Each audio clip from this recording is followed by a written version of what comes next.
Hello, everyone. Welcome to Celsius 233, your go-to place for fiction book summaries. Today, we will step into the world of The New Dress by Virginia Woolf. The New Dress by Virginia Woolf, published in 1927, is a short story set in the vibrant social environment of London, exploring themes of insecurity, self-image, and social anxiety through the eyes of Mabel Waring, a woman attending a high society party. Known for her profound psychological insights and stream-of-consciousness style, Woolf delves into Mabel's inner turmoil, exposing her complex insecurities as she fixates on her perceived inadequacies amidst the superficial standards of the world around her. Plot summary. Mabel Waring arrived at the party with a mixture of hope and dread, her carefully selected dress, a pale yellow gown, cut from an outdated fashion book, cradling her in an awkward embrace of dreams and insecurities. It was supposed to be her chance to stand out, to be admired in her own modest way, and to feel, for once, as if she belonged in the social world around her. Yet, as she removed her cloak in the cloakroom and caught sight of herself in the mirror, she was struck by a surge of doubt. The gown, instead of making her feel elegant, made her feel exposed. It clung too tightly to the parts of herself she preferred hidden, and she could almost feel the silent judgments of those around her, imagining how they would glance at her with pity or disdain. Clarissa Dalloway's drawing room sparkled with all the finery of high society, but as Mabel scanned the room, her eyes were drawn to the glittering ease with which others wore their dresses, their skin glowing with a confidence she could never muster. Her own dress, intended to be a gesture of individuality and modest grace, now felt like a costume, something more suited to a long-past era than this bustling room filled with laughter and lively conversation.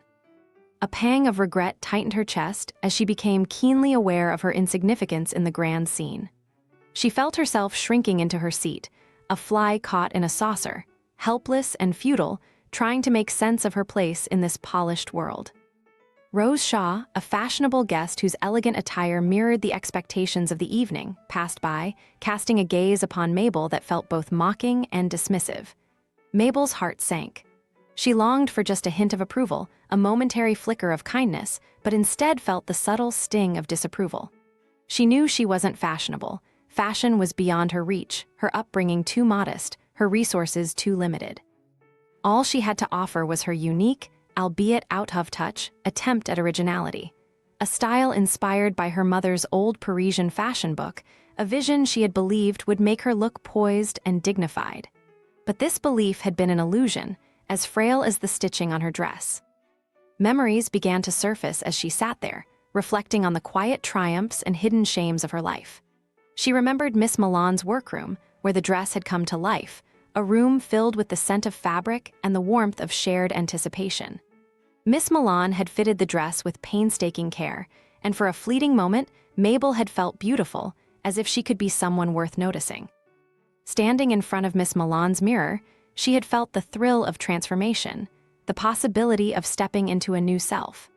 But this moment of joy felt like a distant dream as she sat in Clarissa Dalloway's crowded room, surrounded by people who seemed to float effortlessly while she struggled to breathe. She tried to turn her attention to the guests around her, hoping to shake off the suffocating feeling that threatened to overwhelm her.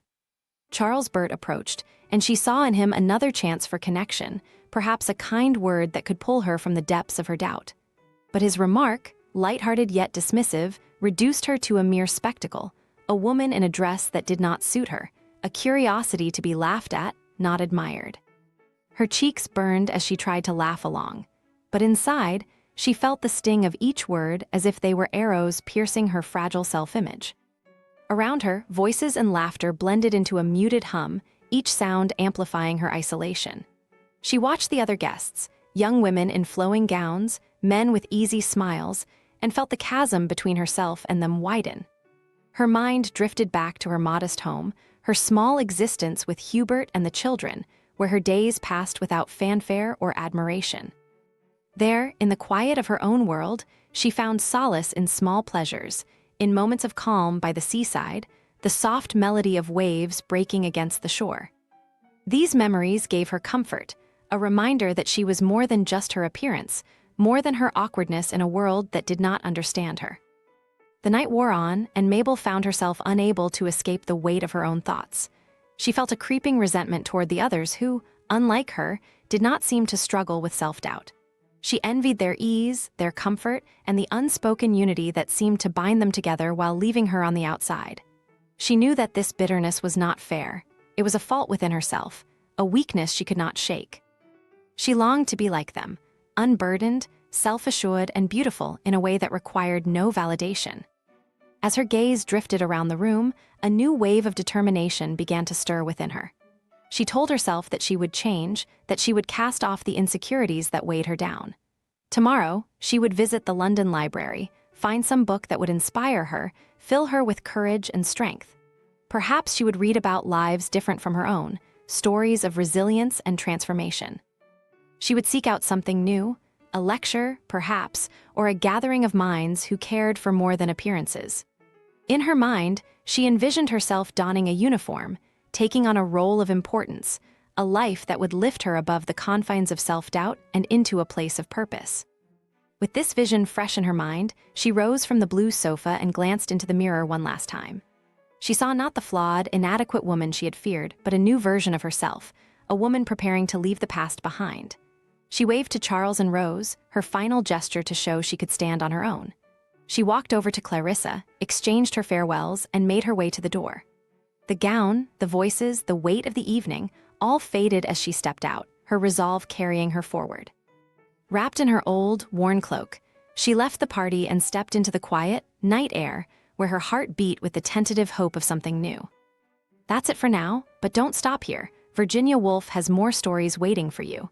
Check them out in the description or on Celsius 233. Remember, while our summaries capture the essence, they can never replace the full experience of reading the book. If this summary intrigued you, consider diving into the complete story, buy the book, and immerse yourself in Virginia Woolf's original work. Bye-bye, take care, have fun.